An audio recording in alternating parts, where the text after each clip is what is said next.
चलो नमस्ते बच्चों, फिर से अपन टॉपिक लेके आए हैं आपके सामने। इस बार अपन दूसरे प्रश्न पत्र के ऊपर बात करेंगे आपसे। तो दूसरे प्रश्न पत्र में हमारा एक अहम टॉपिक है सौर मंडल। सौर मंडल मतलब सोलार सिस्टम। ठीक है, आपने इसको विज्ञान विषय के अंतर्गत भी पढ़ा, साइंस के अंतर्गत, और आपने इसको भूगोल विषय के अंतर्गत भी पढ़ा।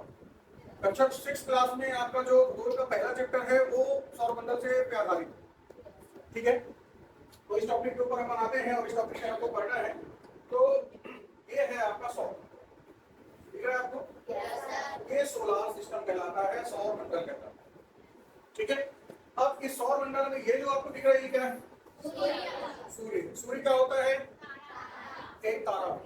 ठीक है, अब ये सौर मंडल बना किससे किससे पहले वो देख लेते हैं। ये जो देख रहे हैं आप, ये क्या कहलाते हैं? ग्रह कहलाते हैं। ग्रह मतलब प्लेनेट। ठीक है, और कहते हैं कि इनको जन्म देने का काम भी किसने किया है? सूर्य के द्वारा। ठीक है, इसको हुआ बिग बैंग थ्योरी, एक इसमें अलग अलग सिद्धांत है। तो एक बिग बैंग थ्योरी के अंतर्गत सौर मंडल का जन्म हुआ, बिग बैंग परिकल्पना माना जाता है उसको। अब उसके बाद इसमें ये जो देख रहे हैं आप, ये क्या है? ये छोटे छोटे, इनको अंग्रेजी में एस्ट्रॉइड बोलते हैं, हिंदी में बोले तो इनको क्षुद्र ग्रह बोलते हैं। तो प्रश्न आता है कि किन दो ग्रहों के बीच पाए जाते हैं? तो ये कौन कौन से ग्रह हैं? ये बृहस्पति और ये मंगल। तो क्षुद्र ग्रह, इन्हीं को अवांतर ग्रह भी बोलते हैं। तो अवांतर ग्रह, क्षुद्र ग्रह भी यहाँ पे सौरमंडल है। और यहाँ पे पृथ्वी है, और पृथ्वी के ये जो अगर बुध और शुक्र, इन दो ग्रहों को छोड़ दिया जाए तो बाकी सभी जितने भी ग्रह हैं उन सब की परिक्रमा करने वाले कुछ पिंड है, उनको क्या बोलते हैं? किसी ग्रह की जो परिक्रमा करते हैं वो क्या कहलाते हैं? चंद्रमा क्या है? उपग्रह। ठीक है, पृथ्वी का प्राकृतिक उपग्रह कौन सा है? चंद्रमा। नेचुरल, प्राकृतिक मतलब जो नेचुरल रूप से पहले से। अभी तो अलग अलग देश बहुत सारे ग्रह मतलब उपग्रह भेज रहे हैं। ठीक है, जो पृथ्वी के चारों तरफ चक्कर लगाते हैं। तो प्राकृतिक उपग्रह कौन सा है? चंद्रमा है। ठीक, अब यहाँ पर देखा जाए तो सौर मंडल या अवर सोलर सिस्टम जो है, हमारा जो सौर मंडल है, इस सौर मंडल में क्या क्या है? तारे हैं। ठीक है, तारा मतलब सूर्य, और जो इस पूरे सौर मंडल का क्या है? केंद्र है। ठीक है, उसके अलावा ग्रह कितने हैं? 8। अभी वर्तमान में सौर मंडल में कुल कितने ग्रह हैं? 8। पहले कितने थे? 2। किसको हटा दिए? प्लूटो। प्लूटो को हटा दिया गया। तो अभी वर्तमान में सौर मंडल में ग्रहों की संख्या कितनी है? 8। ठीक है, अब इसमें ग्रह क्या होते हैं? ग्रह वो पिंड होते हैं जो कि सूर्य के चारों तरफ चक्कर लगाते हैं। ये जो बना हुआ एकदम परिक्रमा पथ, इसको अंडाकार परिक्रमा पथ बोला जाता है। कैसा होता है ये? अंडे के आकार में से अंडाकार परिक्रमा पथ बोलते हैं। अब परिक्रमा पथ किसको बोलते हैं? पृथ्वी की गतियां पढ़ोगे अभी आगे तो 2 प्रकार की पढ़ोगे, एक होता है रोटेशन, एक होता है रिवोल्यूशन। रोटेशन मतलब घूर्णन अपनी जगह पे, और मंदिर के चारों तरफ जैसे अपन घूमते हैं तो उसको क्या बोलते हैं? परिक्रमा करना, तो परिक्रमण बोलते हैं। तो पृथ्वी सूर्य के चारों तरफ जो परिक्रमा करती है, जितने भी ग्रह हैं सूर्य के चारों तरफ जो परिक्रमा करते हैं, सबका अलग अलग समय लगता है परिक्रमा करने में। जैसे पृथ्वी को कितना दिन लगता है एक परिक्रमा करने में? 365 दिन। हर ग्रह को अलग अलग समय लगता है। ठीक है, तो ये हुआ सूर्य। उसके बाद कुल सौरमंडल में पहली बात क्या क्या है? तो तारा है, ग्रह है, उपग्रह है, क्षुद्र ग्रह है। ये सारे लोग मिलकर क्या बनाते हैं? पूरा एक परिवार बनाते हैं, जिसको अपन क्या बोलते हैं? सौर मंडल। तारे क्या होते हैं? तारे वो होते हैं जिनका अपना स्वतंत्र प्रकाश होता है। और हमारे सौर मंडल का केंद्र कौन सा तारा है? सूर्य। और सूर्य में जो प्रकाश का स्रोत है, एनर्जी का जो स्रोत है, उसके लिए कौन जिम्मेदार है? तो हाइड्रोजन और हीलियम। जो सूर्य में एनर्जी बन रही है, जो सौर प्रकाश के रूप में आप देख रहे हो, उस एनर्जी का स्रोत क्या है? कौन से 2 तत्व हैं? तो हाइड्रोजन और हीलियम। ठीक है, अब ये गैसें भी है। और यहाँ पर देखिए तो ग्रह कितने हैं? कुल 8 ग्रह। तो अब इसमें आपसे प्रश्न बनेगा, सौर मंडल में सूर्य के सबसे निकट का ग्रह कौन सा है? बुध। सबसे दूर का ग्रह कौन सा है? वरुण है। ठीक है, वरुण जिसको क्या बोलते हैं? नेपच्यून भी बोलते हैं। ठीक है, वरुण को ही नेपच्यून बोलते हैं। फिर इसमें प्रश्न आएगा कि कौन सा ग्रह है जो कि पृथ्वी के निकटतम ग्रह कौन कौन से? ये है पृथ्वी, और निकटतम ग्रह एक तरफ मंगल और एक तरफ शुक्र। ठीक है, बोलता है, प्रश्न आता है कि पृथ्वी के पड़ोसी ग्रह निकटतम ग्रह कौन कौन से? तो शुक्र और मंगल। इन दोनों के बीच में क्या है? पृथ्वी है। ये यहाँ पे देखिए, ये शुक्र है और ये मंगल। फिर इसमें प्रश्न आएगा कि भाई कौन सा ग्रह है जिसमें पृथ्वी के समान जीवन पाए जाने की संभावना है? तो मंगल ग्रह। मिशन मंगल करके एक पिक्चर आई थी अंग्रेजी बच्चा कुमार, क्या आपने देखे? नहीं देखे? मॉम उस योजना का नाम था, मतलब प्रोजेक्ट का नाम था, जिसके अंतर्गत मंगल में उपग्रह भेजा गया था। नहीं देखे? चलो उसके प्रश्न आएगा, इसमें सबसे गर्म ग्रह कौन सा है? तो देखो सूर्य के सबसे पास कौन सा है? बुध है, तो बुध को गर्म होना चाहिए, लेकिन आंसर मत लगाना। बुध पास जरूर है, लेकिन उससे ज्यादा गर्म ग्रह है शुक्र। तो सबसे ज्यादा गर्म ग्रह कौन सा है? शुक्र। शुक्र, बुध नहीं लगाओ।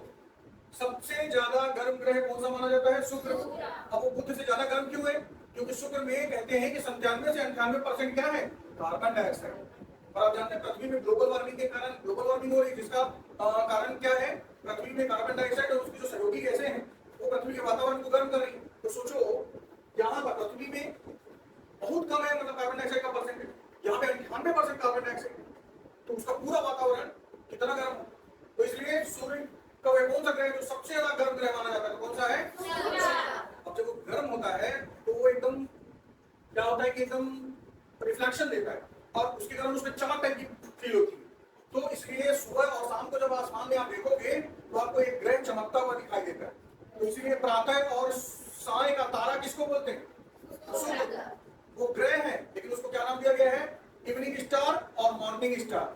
अगर अंग्रेजी में पूछेगा इवनिंग स्टार मॉर्निंग स्टार किस ग्रह को बोलते हैं? तो शुक्र को। और अगर बोलता है कि साय का और सुबह का तारा किसको बोलते हैं? तो शुक्र को। ठीक है, अब इसी में प्रश्न पूछेगा पृथ्वी की जुड़वा बहन किसको बोलते हैं? तो शुक्र को ही बोलते हैं। ठीक है, उसके बाद प्रश्न पूछेगा भाई कौन सा ग्रह है जो पृथ्वी से सबसे, पृथ्वी बोलो सूर्य से सबसे दूर का ग्रह माना जाता है? वरुण, नेपच्यून। ठीक है, फिर आपसे प्रश्न पूछेगा अच्छा जितने भी ग्रह हैं इन ग्रहों में, जैसे हमारी पृथ्वी जब ये अपने अक्ष पे घूमते हैं, अक्ष पे भी घूमते हैं एक्सिस पे, और सूर्य के चारों तरफ भी घूमते हैं, तो जो अपने अक्ष पे घूमते हैं उसको घूर्णन बोलते हैं, और जो सूर्य के चारों तरफ घूमते हैं इसको परिक्रमण बोलते हैं। परिक्रमण मतलब रिवॉल्यूशन, और परिभ्रमण या घूर्णन मतलब रोटेशन। तो कौन से दो ग्रह हैं जो पूर्व से पश्चिम की ओर घूमते हैं, ईस्ट से वेस्ट? तो वो दो ग्रह कौन कौन से हैं? तो एक है यूरेनस वरुण और दूसरा है शुक्र। इसके अलावा जितने भी ग्रह हैं वो सब पश्चिम से पूर्व घूमते हैं, और पश्चिम से पूर्व घूमने के कारण ही इन ग्रहों में सूर्य किधर से निकलता दिखाई देता है? पूर्व से। हमारी पृथ्वी भी पश्चिम से पूर्व की ओर अपने अक्ष पे घूमती है, जिसके कारण हमको ऐसा लगता है कि सूर्य निकल रहा है, जबकि सूर्य निकलता नहीं है। सूर्य अपनी जगह स्थिर रहता है और पृथ्वी घूमती है। तो हर स्थिति के बाद चूंकि उसका आकार वृत्ताकार है, गोल है, इसके कारण हमको सूर्य निकलता हुआ दिखाई देता है। ठीक है, तो जब आप पढ़ोगे पृथ्वी की गतियां तो उसमें दिन रात और मौसम परिवर्तन के बारे में हम विस्तार से पढ़ेंगे। अभी सौरमंडल में पढ़ रहे हैं। उसके बाद प्रश्न आएगा कि वो कौन सा ग्रह है जो कि आपके आंतरिक ग्रह के रूप में जाने जाते हैं? आंतरिक ग्रह कौन कौन से हैं? तो बुध से लेके शनि तक के जो ग्रह माने जाते हैं वो ग्रह क्या कहलाते हैं? आंतरिक। और उसके बाद वाले बाह्य ग्रह माने जाते हैं। और इन ग्रहों को हम क्या है, नग्न आंखों से या नंगी आंखों से या बिना सैटेलाइट उपग्रह के हम इनको देख सकते हैं। ठीक है, और उसके बाहर वालों को नहीं देख सकते। अच्छा, कौन से दो ग्रह हैं जिनके कोई उपग्रह नहीं है? तो बुध और शुक्र, इन दोनों के कोई उपग्रह नहीं। ठीक है, उसके अलावा जितने ग्रह हैं सबके उपग्रह हैं। हमारी पृथ्वी का प्राकृतिक उपग्रह कौन सा है? एक तो चंद्रमा है, और कृत्रिम बहुत सारे हर देश कई उपग्रह भेजता है, सैटेलाइट भेजता है। उसके अलावा सबसे ज्यादा उपग्रह किस ग्रह के हैं? तो शनि के। इसके चारों ओर आप क्या देख पा रहे हैं? वलय देख पा रहे हैं, जो गैसों का एक प्रकार का आवरण है।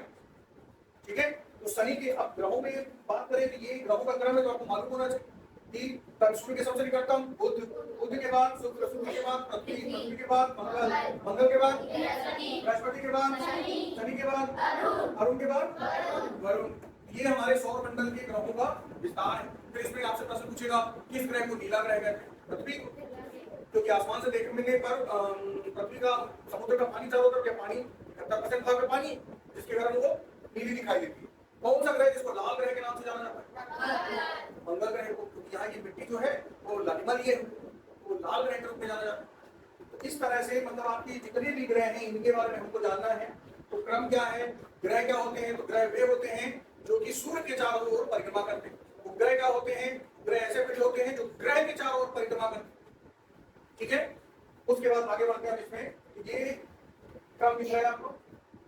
ठीक है, उसके बाद इससे संबंधित प्रश्न जो है आपसे पूछेगा कि सौर मंडल में ग्रहों की कुल संख्या कितनी है? 8 है। सौरमंडल का सबसे बड़ा ग्रह कौन सा है? सौरमंडल का सबसे छोटा ग्रह कौन सा है? बुध। सूर्य से सबसे दूरी का ग्रह कौन सा है? नेपच्यून, या इसको वरुण बोलते हैं। सौरमंडल का सबसे गर्म ग्रह कौन सा है? शुक्र है। सौरमंडल का सबसे ठंडा ग्रह, तो जो आग से जितना दूर रहेगा उसको उतना ठंडक रहेगा, जो आग के जितना पास रहेगा उतना गर्म रहेगा। अपवाद है सौरमंडल में कि बुध पास है लेकिन ज्यादा गर्म क्या है? शुक्र है। लेकिन दूर सबसे क्या है? वरुण। तो दूर होने के कारण सूर्य का प्रकाश वहां तक नहीं पहुंच पाएगा, तो सबसे ठंडा ग्रह माना जाता है। फिर सर्वाधिक उपग्रह वाला ग्रह कौन सा है? शनि है। ये पीपीटी मैं आपके ग्रुप में भेजूंगा और उसको देख के पूरा और अच्छे से समझना है। सौरमंडल का मुख्य केंद्र किसको बोलते हैं? सूर्य। और ये क्या है? तारा है। हमारी गैलेक्सी आकाशगंगा को किस नाम से जानते हैं? तो मंदाकिनी। हमारी जो गैलेक्सी है, इस तरह की ब्रह्मांड में हजारों गैलेक्सियां हैं, उनमें से हमारी गैलेक्सी जो है वो क्या कहलाती है? आकाशगंगा मंदाकिनी के नाम से जानी जाती है। ठीक है, आगे बढ़ते हैं। उसके बाद सूर्य की परिक्रमा करने वाले पिंड क्या कहलाते हैं? ग्रह कहलाते हैं। ग्रहों की परिक्रमा करने वाले पिंड क्या कहलाते हैं? उपग्रह कहलाते हैं। प्रातः और साय का तारा किस चमकीला ग्रह को बोला जाता है? आप लोग अपने घर के शाम को और सुबह जब देखेंगे तो आपको आसमान में चांद तारा जो है, ग्रह जो है शुक्र, लिपचिप करता हुआ धूप चमकता हुआ दिखाई दे, वही क्या है? शुक्र ग्रह। और मैंने बताया कि जो आंतरिक ग्रह है उनको हम नग्न आंखों से देख सकते हैं, बहुत स्पष्ट नहीं देख सकते, उसके लिए हमको दूरबीन चाहिए, लेकिन महसूस कर सकते हैं देखकर। उसके बाद पृथ्वी की जुड़वा बहन किसको बोलते हैं? तो पृथ्वी का उपग्रह किसको बोलते हैं? चंद्रमा। पृथ्वी का निकटतम ग्रह कौन सा है? और जुड़वा बहन को बोलते हैं निकटतम भी बोलते हैं, दूरी के उसमें ज्यादा निकटतम। लेटा हुआ ग्रह किसको बोलते हैं?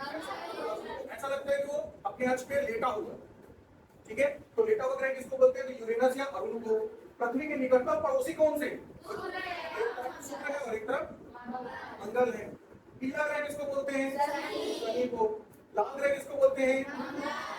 नीला ग्रह किसको बोलते हैं? पृथ्वी। हरा ग्रह किसको बोलते हैं? अरुण, यूरेनस।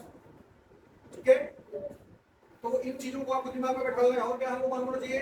पृथ्वी और यूरेनस अरुण पूर्व से पश्चिम की ओर अपनी अक्ष पर घूमते हैं। ये एकमात्र दो ग्रह हैं, कौन कौन से?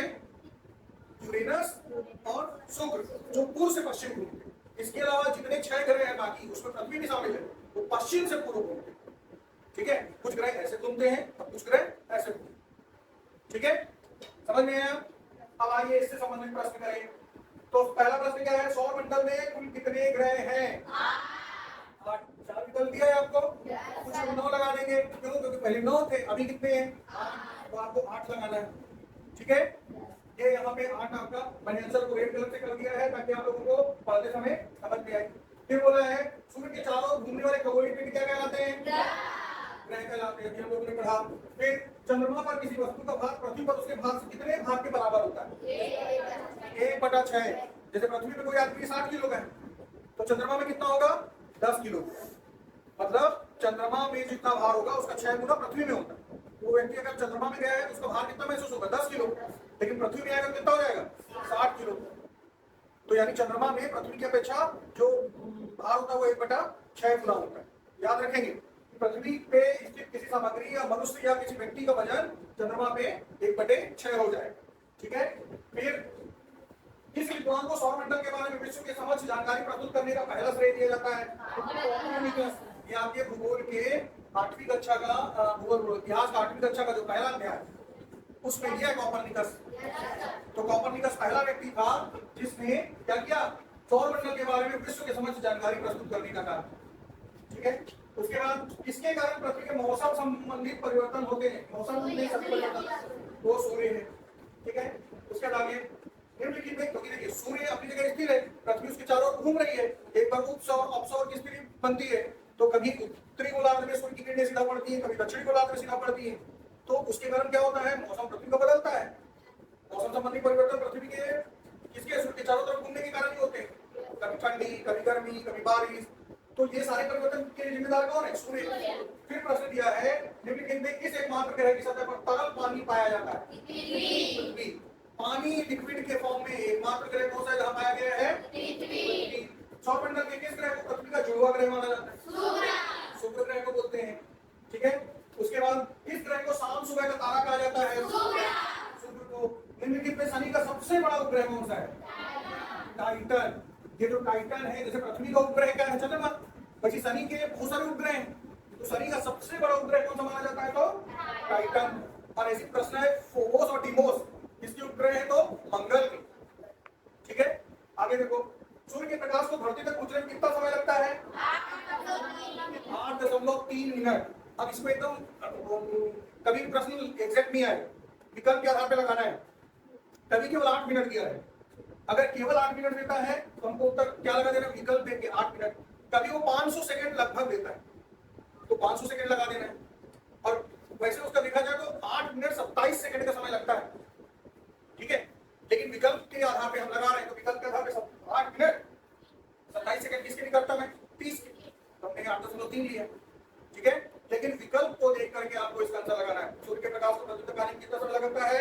अगर विकल्प में 8 मिनट दिया है तो 8 लगाओगे, अगर सेकंड में दिया है तो लगभग 500 सेकंड लगाओगे, और जैसे यहाँ पे दिया 8.3 मिनट विकल्प में, और 8.3 लगाए। ठीक है, आगे, सूर्य के सबसे निकट कौन सा ग्रह है? बुध ग्रह। सूर्य के सबसे निकटतम ये बुध हो गया, बुध है। ठीक है, आगे, सूर्य से सबसे दूरी पर कौन सा ग्रह स्थित है? सबसे दूरस्थ ग्रह कौन सा है? तो वरुण है। चक्कर लगाने में बुध ग्रह को कितना समय लगता है? किसका चक्कर? सूर्य का चक्कर। तो सूर्य का चक्कर लगाने में 88 दिन का समय लगता है, और पृथ्वी को कितना लगता है? 365। सूर्य के सबसे पास ग्रह कौन सा है? बुध है। तो बुध सूर्य के चारों तरफ घूमता है तो 88 दिन में घूमता है। दूसरे नंबर पे शुक्र है, तीसरे नंबर पे पृथ्वी है। ठीक है, आगे, निम्नलिखित में किस ग्रह में कोई चंद्रमा नहीं है? तो अभी मैंने बताया था कि शुरू वाले जो दो ग्रह बुध और शुक्र, इन दोनों का कोई चंद्रमा नहीं है, कोई उपग्रह नहीं। तो किन दो उपग्रहों का कोई उपग्रह या चंद्रमा नहीं है? तो बुध तथा शुक्र। समझ में आ रहा है? आगे, निम्नलिखित में से किस ग्रह में उपग्रहों की संख्या सबसे अधिक है? शनि में सबसे अधिक है। बिग बैंग सिद्धांत किसकी उत्पत्ति का वर्णन करता है? ब्रह्मांड की उत्पत्ति का। कि ब्रह्मांड की उत्पत्ति कैसे हुई, इसके बारे में जानकारी देता है। कौन सा? बिग बैंग सिद्धांत जो है। यदि आप नहीं पढ़ोगे, आगे जब और हायर क्लासेस में जाओगे तो इसका विस्तार पढ़ोगे, सौरमंडल बना कैसे और ब्रह्मांड की मतलब संकल्पना क्या है। ठीक है, आगे, निम्नलिखित में से किस ग्रह को विशाल गैस के रूप में जाना जाता है? बृहस्पति, शनि, ये सब विशाल गैसों का घेरा है, ठोस नहीं है।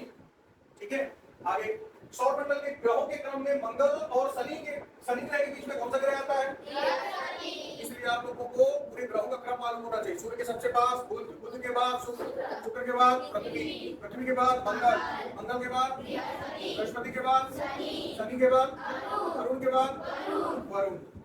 आपका हर साल एक प्रश्न आपका सौरमंडल से आएगा, तो आपको सौरमंडल तो अच्छे से क्लियर होना चाहिए। ठीक है, आगे, निम्नलिखित में से कौन पृथ्वी की सबसे बाहरी ठोस का हिस्सा है? यदि आप पढ़े सबसे बाहरी पृष्ठ क्या कहलाती है? क्रस्ट, सतह बोलो। सबसे बाहरी ठोस ऊपर वाली परत क्या कहलाती है? क्रस्ट। और उसका वर्गीकरण करोगे तो उसमें पहली परत जो होती है उसमें क्या पाया जाता है? सियाल, फिर सीमान, फिर निफे। ये भी आपने पढ़ा है और आपके 6वीं साल की किसी क्लास सिलेबस में। यूरोपा किसका प्राकृतिक उपग्रह है? तो जैसे चंद्रमा पृथ्वी का उपग्रह है प्राकृतिक, तो यूरोपा किसका है? बृहस्पति का। और अभी मैंने बताया फोबोस और डीमोस किसके हैं? मंगल। शुक्र का और बुध का कोई उपग्रह ही नहीं है। ठीक है, ये जो मैं अभी आपको पढ़ा रहा हूं मैं कल पूछूंगा और याद होना चाहिए। आगे, इसे आप पृथ्वी के सौरमंडल के भीतर एक ग्रह के रूप में नहीं माना जाता है। प्लूटो को कहां माना जाता है? पहले मानते थे, अब हटा दिए, तो इसलिए इसका आंसर क्या है? प्लूटो है। आगे, लेटा हुआ ग्रह किसे कहते हैं? लेटा हुआ ग्रह किसे कहते हैं? यूरेनस को। लाल ग्रह के नाम से किसे जाना जाता है? मंगल। पृथ्वी द्वारा सूर्य की एक परिक्रमा को क्या कहते हैं? सौर वर्ष। पृथ्वी जब सूर्य के चारों ओर एक परिक्रमा पूरी करती है तो उसको किस नाम से जानते हैं? सौर वर्ष। पृथ्वी की तरह किस ग्रह पर जीवन की संभावना है? मंगल। मैंने कुछ देर पहले बताया था कि पृथ्वी के अलावा मंगल ग्रह पर, इसलिए वैज्ञानिक लोग दुनिया भर के देश जो है वो विज्ञान से जुड़े जो वैज्ञानिक हैं वो सब मंगल ग्रह पर जीवन की खोज कर रहे हैं कि क्या वहाँ जीवन संबंधी संभावनाएं हैं, और उनको बहुत सारे संभावनाएं वहाँ पर मिली हैं। वहाँ पे जीवन को जैसे पृथ्वी पर जीवन संभव है वैसे वहाँ पे भी संभव किया जा सकता है। रात की रानी कौन सा खगोलीय पिंड कहलाता है? रात की रानी के रूप में जानते हैं किसको? चंद्रमा। अगर प्रश्न आए रात की रानी किस पिंड को कहा जाता है? खगोलीय पिंड को चंद्रमा। ग्रहों की गति के नियम का पता किसने लगाया? केपलर। आगे आप इसका विस्तार से 11वीं बार में पढ़ोगे फिजिक्स के अंतर्गत कि ग्रही गति के नियम किसके द्वारा दिए गए? तो केपलर नामक वैज्ञानिक के द्वारा।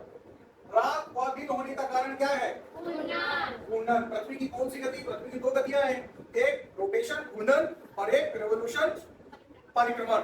तो परिक्रमण के कारण मौसम बदल परिवर्तन ऋतु परिवर्तन होता है और घूर्णन के कारण दिन रात होता है। आगे सौंदर्य का ग्रह किस ग्रह को कहा जाता है? सुंदरता का ग्रह सूर्य को। ठीक है, आगे पृथ्वी अपने अक्ष पर एक चक्कर कितने दिनों में लगाती है?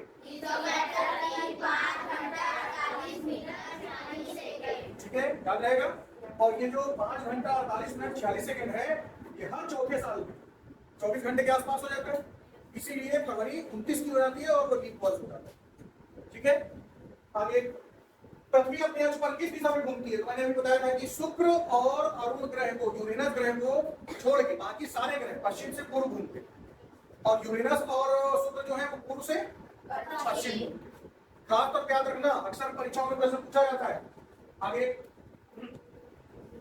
मंगल और बृहस्पति ग्रहों के मध्य सूर्य की परिक्रमा करने वाले पिंडों को क्या कहते हैं? क्षुद्र ग्रह। और उसमें कुछ बताया था मैंने, अवांतर ग्रह, क्षुद्र या अवांतर ग्रह। हैली धूमकेतु का आवर्तकाल आपसे पूछना है कि हैली धूमकेतु कितने वर्ष बाद दिखाई देता है? तो 76 76 वर्ष बाद, यानी उसका आवर्तकाल कितना है? 76 साल। अच्छा, एक प्रश्न है, रात के समय उत्तर दिशा में कौन सा तारा दिखाई देता है? ध्रुव तारा। याद रखेंगे, पुराने लोग दिशा ज्ञान के लिए ध्रुव तारे की दिशा का बता देते कि ध्रुव तारा हमेशा किस दिशा में दिखता है? उत्तर दिशा में। तो आपसे प्रश्न है कि ध्रुव तारा किस दिशा में दिखाई देता है? और हैली धूमकेतु कितने वर्ष में दिखाई देता है? 76 वर्ष। हैली धूमकेतु का आवर्तकाल, आवर्तकाल मतलब ऐसे घूम रहे हैं तो वापस उसी स्थान पे कब पहुंचता है? तो 76 साल। तो जब जहां पे दिख रहा है तो वापस वहीं पे पहुंचने में 76 साल। तो हैली धूमकेतु का आवर्तकाल 76 वर्ष। आगे किस आकाशीय पिंड को पृथ्वी का पुत्र कहा जाता है? तो चंद्रमा। किसे पृथ्वी का पुत्र कहा जाता है? चंद्रमा। मध्य रात्रि का सूर्य किस क्षेत्र में दिखाई देता है? पूर्वी क्षेत्र जो है वहां पे 6 महीने का रात 6 महीने के दिन होता है। वो ऐसा क्यों होता है? क्योंकि पृथ्वी अपने अक्ष पे झुकी हुई भी है और ऊपर में जो पूर्वी क्षेत्र है वो क्या है? बीचों बीच की अपेक्षा संकीर्ण होती गया है, वो होते गया, तो इसके कारण वहां पर 6 महीने की रात 6 महीने के दिन होती है। तो सूर्य के मध्य रात्रि का सूर्य किस क्षेत्र में दिखाई देता है? तो इसी क्षेत्र में। अच्छा, इसी में प्रश्न है, मध्य रात्रि के सूर्य का देश किसको बोलते हैं? तो नॉर्वे। मध्य रात्रि के सूर्य का देश किसे बोलते हैं? नॉर्वे को बोला जाता है। फिर सूर्य के रासायनिक संगठन में हाइड्रोजन कितने %? 71%। पृथ्वी में जल का प्रतिशत जितना है उतना ही आपका सूर्य के रासायनिक संगठन में हाइड्रोजन का प्रतिशत है। तो हाइड्रोजन कितने प्रतिशत है? 71%। ठीक है, फिर पृथ्वी की बहन किस ग्रह को कहा जाता है? शुक्र ग्रह को। कौन से ग्रह सूर्य के चारों ओर दक्षिणावर्त घूमते हैं? यूरेनस और शुक्र दोनों घड़ी की दिशा में। अब बाकी सब जितने ग्रह को वामावर्त घूमते हैं। वामावर्त मतलब पश्चिम से पूर्व की ओर, मतलब केवल ये दोनों ग्रह ऐसा घूमते हैं। कौन से? यूरेनस और शुक्र, बाकी सब ऐसा। ठीक है, आगे किस ग्रह पर जीव रहते हैं? ये तो पता है सबको, पृथ्वी पर। पृथ्वी का उपग्रह कौन सा है? चंद्रमा। सी ऑफ ट्रैंक्विलिटी कहाँ स्थित है? चंद्रमा पर। आपको पता है कि सबसे पहले 4 जुलाई 1969 को 3 लोग चंद्रमा में गए और पहली बार चंद्रमा में कदम रखा था नील आर्मस्ट्रांग। क्या नाम है? और जिस स्थान पे उन्होंने पैर रखा था उसी स्थान को सी ऑफ ट्रैंक्विलिटी के नाम से जाना जाता है। तो चंद्रमा में कदम रखने का काम पहली बार किसने किया? Neil Armstrong. कब? 1969 में। किस देश से थे? अमेरिका के। अब एक प्रश्न है, चंद्रमा में पहला कदम रखा नील आर्मस्ट्रांग, दूसरा किसने रखा? तो बताएगा? दूसरा भी उन्हीं ने रखा। पहला ऐसा रखे, दूसरा भी रखेंगे ना, एक ही पैर पर नहीं खड़े रह जाएंगे। वही तो पूछ रहा था। आगे कौन सा ग्रह हरा प्रकाश उत्सर्जन करता है? वरुण। इसीलिए इसको क्या कहते हैं? हरा ग्रह के रूप में जाना जाता है। आगे ज्वार भाटा की स्थिति में सबसे अधिक प्रभाव किसका होता है? तो चंद्रमा। ठीक है, ज्वार भाटा के दरमियान पृथ्वी, चंद्रमा और सूर्य एक मतलब या तो कैसा आएंगे? वर्टिकल आएंगे या तो एक सीध में आएंगे। एक को लघु ज्वार और एक में दीर्घ ज्वार। तो सबसे ज्यादा प्रभावकारी कौन है? चंद्रमा। किसी ग्रह के चारों घूमने वाले पिंड को क्या कहते हैं?